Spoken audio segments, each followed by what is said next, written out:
Kebawah Duli Yang Maha Mulia Paduka Seri Baginda Sultan Haji Hassanah Bolkiah Muizzaddin Wad Daulah Ibni Almarhum Sultan Haji Omar Ali Saifuddin Sa'dul Khairiwaddin, Sultan dan Yang di-Pertuan Negara Brunei Darussalam telah berkenan menghantar titah perutusan tahniah kepada Kebawah Duli Yang Maha Mulia Raja Abdullah II Ibni Al-Husin, Raja Jordan dan ahli kerabadi raja serta kerajaan dan juga rakyat Jordan bersempena dengan hari kemerdekaan negara tersebut.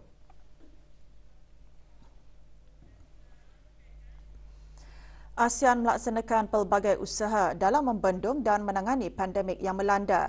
Menurut Menteri Kesihatan, beberapa usaha dilaksanakan dalam sektor kesihatan seperti penubuhan Pusat ASEAN for Public Health Emergencies and Emerging Diseases, prosedur operasi standard ASEAN for Public Health Emergencies, penyediaan laporan berkala mengenai Risk Assessment for International Dissemination for COVID-19 bagi setiap negara-negara ahli ASEAN dan risk communication dalam menangani maklumat palsu.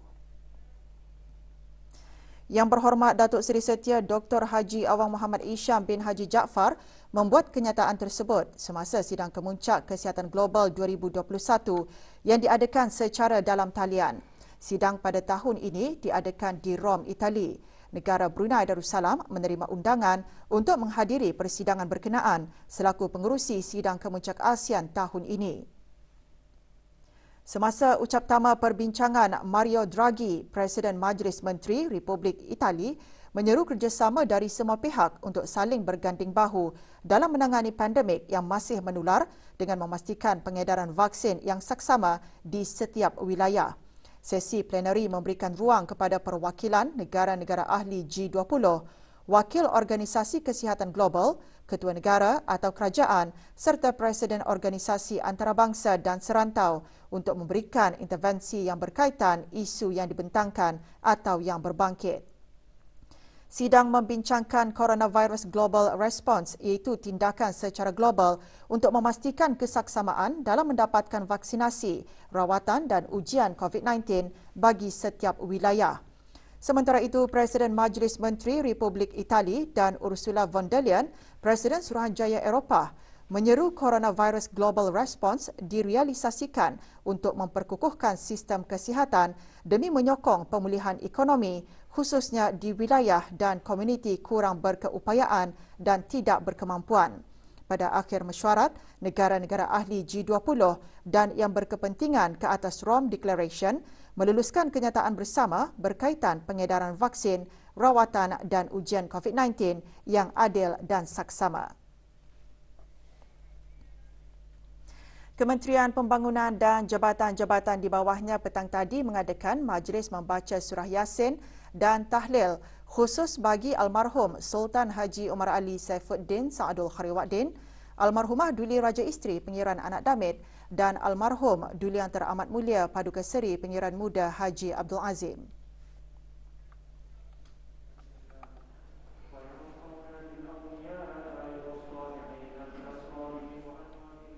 Antara yang menyertai rombongan Yang Berhormat Datuk Seri Setia Jurutera Awang Haji Suhaimi bin Haji Ghaffar, Menteri Pembangunan. Majlis diadakan di Kubah Makam Diraja.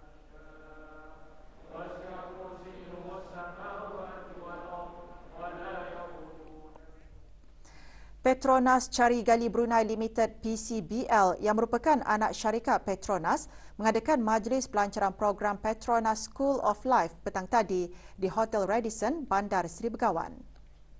Program yang dikendalikan oleh Curious Mind itu direka untuk menyediakan latihan kemahiran hidup kepada belia di negara ini bagi menghadapi alam pekerjaan pada masa depan, melengkapkan mereka bagi berdepan dunia yang tidak dapat dijangka serta memberi inspirasi kepada mereka untuk mencapai kejayaan di masa depan. Program dirasmikan oleh Yang Berhormat Datuk Seri Setia Awang Haji Hamzah bin Haji Sulaiman, Menteri Pendidikan.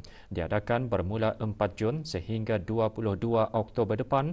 Program Petronas School of Life mengetengahkan 20 tajuk yang dibahagikan kepada 5 modul utama termasuk kerjaya, corak pemikiran, keusahawanan, komunikasi dan kejayaan. Setiap sesi akan diadakan temu bual bersama pakar industri tempatan atau luar negara bagi membolehkan mengongsikan pengetahuan, kemahiran dan pengalaman bagi memperkasa para pelajar dengan kemahiran emosi sosial yang penting untuk menjadi seorang pemimpin pada masa depan.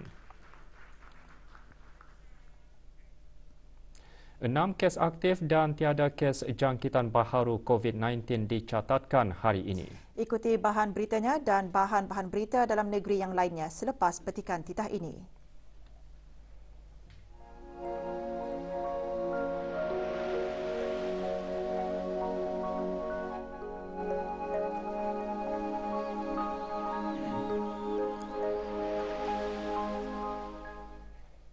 Enam kes aktif COVID-19 masih mendapatkan rawatan di Pusat Pengasingan Kebangsaan. Kementerian Kesihatan dalam siaran akhbarnya mengenai perkembangan terkini situasi jangkitan COVID-19 di negara Brunei Darussalam memaklumkan tiada kes jangkitan baharu dicatatkan hari ini. Sementara itu, jumlah keseluruhan kes 236 dengan kes sembuh 227.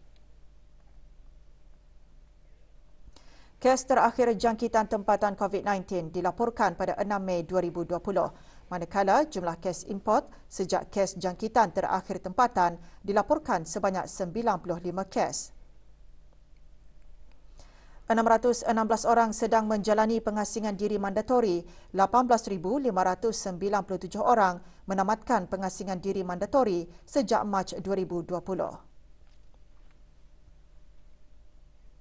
Manakala 336 ujian virus SARS-CoV-2 telah dilaksanakan, menjadikan jumlah keseluruhan ujian makmal yang dijalankan sejak Januari 2020 kepada 125,614 ujian. Maklumat lanjut dan perkembangan terkini layari laman sesawang Kementerian Kesihatan dan talian Kesihatan 148. Kementerian Kesihatan memaklumkan aplikasi Bru Health kini sedang mengalami masalah teknikal yang tidak dapat dielakkan. Walau bagaimanapun, kerja-kerja pembaikan telah siap dilaksanakan dan perkhidmatan aplikasi tersebut akan mengambil masa untuk pulih seperti biasa. Bagi maklumat lanjut, bolehlah menghubungi talian Darussalam 123 pada bila-bila masa.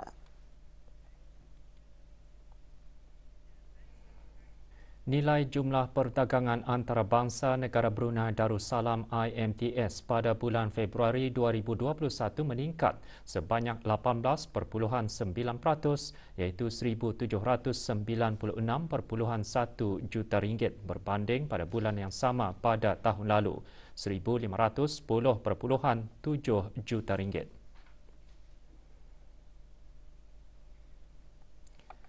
Manakala jumlah perdagangan bulan Februari 2021 bagi perubahan bulan ke bulan juga meningkat berbanding bulan Januari lalu, jumlah ekspor menurun tahun ke tahun kepada 949.3 juta ringgit berbanding 1,121.2 juta ringgit pada Februari tahun lalu.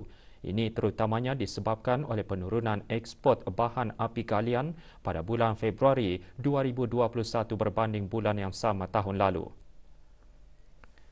Penurunan ekspor bahan api galian disebabkan penurunan ekspor minyak mentah dan gas asli cecair LNG berbanding Februari 2020, sementara ekspor minyak mentah selaras penurunan jumlah isi padu ekspor minyak mentah bagi bulan Februari berbanding tahun lalu disebabkan permintaan global yang perlahan. Penurunan gas asli cecair disebabkan purata harga ekspor yang susut berbanding bulan yang sama tahun 2020. Sementara itu, jumlah isi padu ekspor LNG juga turun. Dari segi komoditi, mengikut seksyen bahan api galian merupakan penyumbang utama kepada ekspor negara diikuti kimia, jentera dan kelengkapan pengangkutan. Bahan mentah tidak boleh dimakan dan makanan. Pasaran ekspor utama pada bulan Februari 2021 adalah Jepun, diikuti Singapura dan Republik Rakyat China. Bagi import pula, jumlah nilai menunjukkan peningkatan kepada 846.8 juta ringgit pada Februari lalu berpunca dari peningkatan import bahan api galian yang sebahagian besarnya digunakan sebagai input bagi penghasilan produk petrokimia. Peningkatan import makanan, pelbagai barang keluaran kilang, kimia dan barang-barang keluaran kilang antara yang turut menyumbangkan kepada pertambahan tersebut. Sementara itu, 5 komoditi import utama pada bulan ini adalah bahan api galian, jentera dan kelengkapan pengangkutan, makanan, barangan keluaran kilang, pelbagai barang keluaran kilang dan kimia.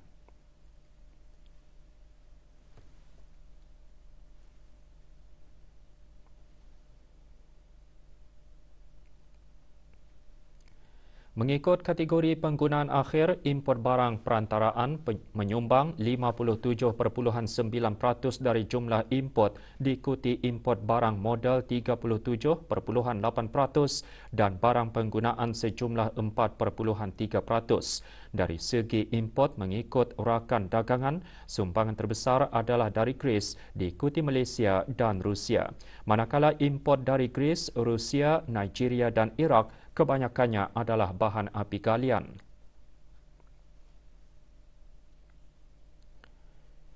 Mengikut mod pengangkutan, peratus tertinggi adalah mod pengangkutan laut diikuti pengangkutan udara dan melalui darat.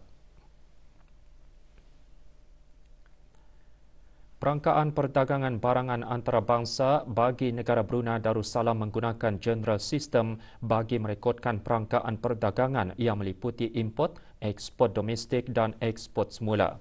Dapatkan laporan penuh IMTS bagi bulan Februari 2021 melalui laman sesawang JPES di www.deps.gov.bn. Bahagian Hal Ehwal Muslimah Jabatan Hal Ehwal Masjid dengan kerjasama Jawatan Kuasa Takmir Masjid Kampung Putat melaksanakan program keagamaan bagi tenaga pembimbing kelas bimbingan Muslimah seluruh negara. Majlis diadakan pagi tadi di Masjid Kampung Putat. Hadir Isteri Menteri Hal Ehwal Ugama Datin Hajah Nahriah binti Haji Awang Asbi. Program bermula dengan bacaan Al-Quran secara muratal, diikuti tadabbur Al-Quran oleh Isteri Menteri Hal Ehwal Ugama dan bacaan selawat tafrijiyah.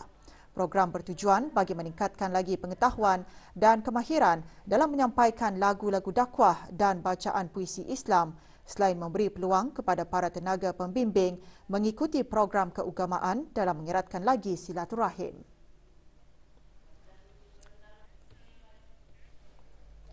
Negara Brunei Darussalam akan berpeluang menyaksikan fenomena gerhana bulan esok bermula pukul 4.47 petang hingga 9.49 malam.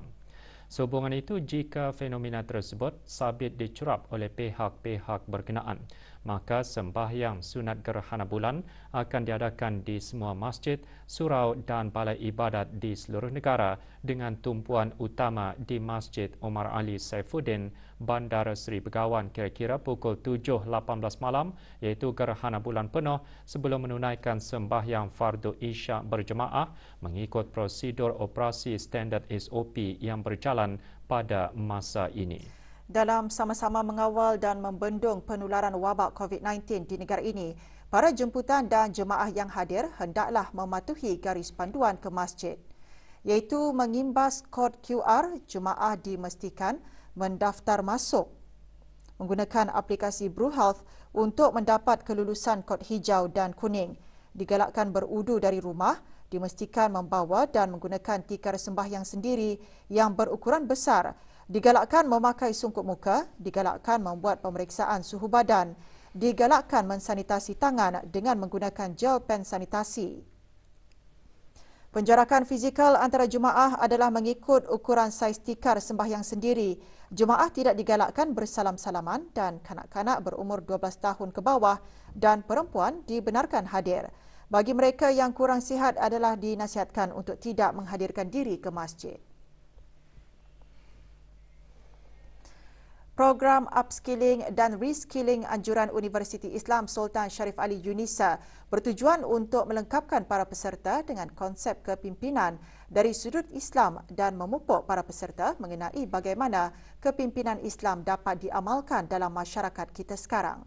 43 orang terdiri daripada pegawai dan kaki tangan kementerian-kementerian, pelajar dan orang-orang persendirian menyertai kursus sehari yang diadakan di UNISA pagi tadi.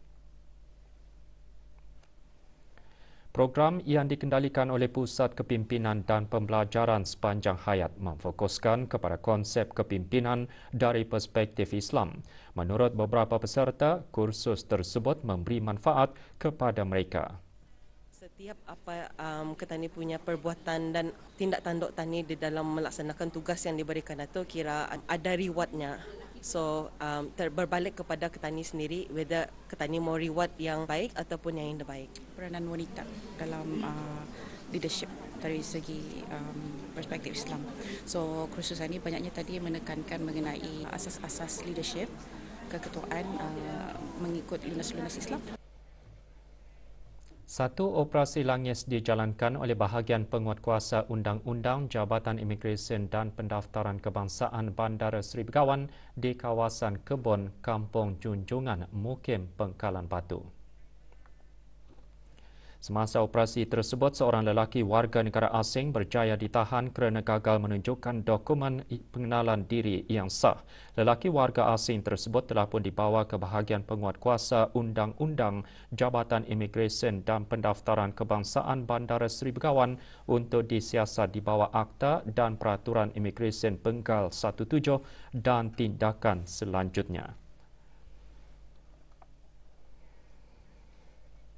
Pasukan polis di Raja Brunei meminta kerjasama dan bantuan orang ramai untuk mengesan 4 orang pekerja asing yang dilaporkan lari dari majikan. Pekerja-pekerja terbabit, Suresh Kumar Ramalingam, warga negara India berumur 38 tahun, Sumon Mia, warga negara Bangladesh berumur 30 tahun, Muhammad Ali, juga warga negara Bangladesh berumur 27 tahun dan Muhammad Abu Tahir, 41 tahun, warga negara Bangladesh. Sebarang maklumat mengenai keberadaan mereka, hubungi ke Balai Polis Sengkurong, Polis Daerah Brunei dan Muara melalui talian 266-1334 dan talian kecemasan Polis 993 atau mana-mana balai-balai polis berdekatan.